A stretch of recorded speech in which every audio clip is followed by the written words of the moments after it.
వార్తను హైలైట్ చేసింది. పేలుతో దద్దరిల్లిన టెహ్రాన్ ప్రభుత్వ టీవీ కార్యాలయంపై ఇజ్రాయెల్ దాడి. ప్రతిగా 100కు పైగా బాలిస్టిక్ క్షిపణులు ప్రయోగించిన ఇరాన్ అమెరికా దౌత్య కార్యాలయాన్ని తాకిన క్షిపణి. ఇజ్రాయెల్ దాడుల్లో ఐఆర్జీసీ నిఘా సంస్థ అధిపతి మృతి.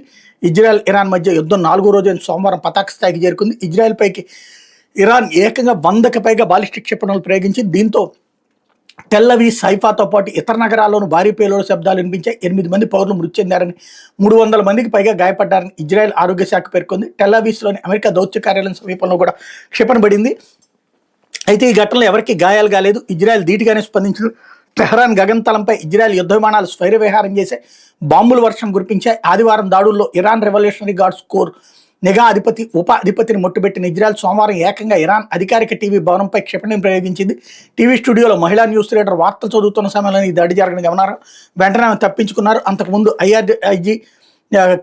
ఐబీ కార్యాలయం ఉన్నటువంటి ప్రాంతంతో సహా టెహ్రాన్లోని 3 ప్రాంతాలని ధ్వంసం చేశారన్నటువంటి వార్తని హైలైట్ చేశారు. అయితే మాపై అణుదాడి చేస్తే